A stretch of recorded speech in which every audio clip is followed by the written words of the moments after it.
আসন্ন ত্রয়োদশ জাতীয় সংসদ নির্বাচনে আপনারা জানেন যে আমরা 10 দলীয় জোট ঐক্যবদ্ধভাবে নির্বাচনে অংশগ্রহণ করছি।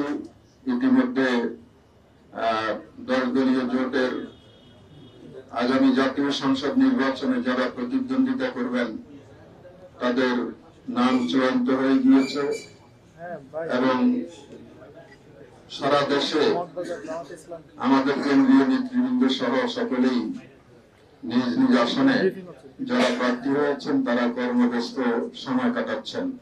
ভোটারদের সাথে জনগণের সাথে তারা একাত্ম হয়ে দেশ গঠনে তারা এগিয়ে যাচ্ছেন। এইরকম একটি সন্ধিক্ষণে আমাদের জন্য সুসংবাদ হচ্ছে যে আমাদের এই 10 দলের সাথে আরো একটি দল একাত্ম ঘোষণা করেছেন। সে কারণে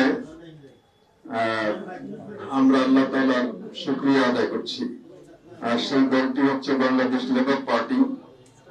লেবার পার্টির সভাপতি, কেন্দ্রীয় সভাপতি বা প্রেসিডেন্ট সহ ওনার দলের অনেক গুরুত্বপূর্ণ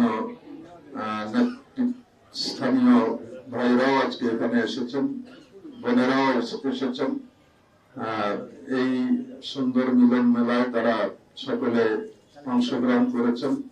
আমরা সকলে মিলে আমাদের কেন্দ্রীয় নেতৃবৃন্দের সাথে আলাপ আলোচনা করে আজকে এই 10 দলের সাথে আরেকটি দল বাংলাদেশ লেবার পার্টি একাত্ম হয়ে আগামী নির্বাচনে ভূমিকা পালন করবেন, সেই বিষয়টি আমরা সিদ্ধান্ত নিয়েছি।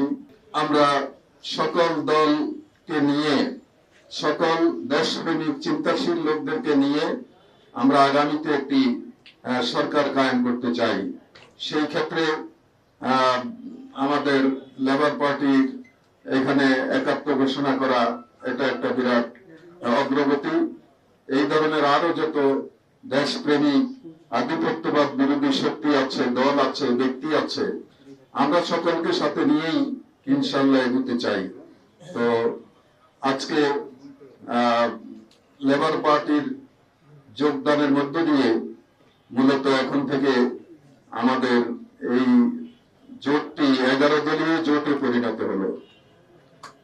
ইনশাআল্লাহ এই 11 দল সব ধরনের দলীয় মত পার্থক্য নিজ নিজ জায়গায় রেখে জাতির স্বার্থে, জনগণের স্বার্থে আমরা ঐক্যবদ্ধভাবে এগিয়ে যাব।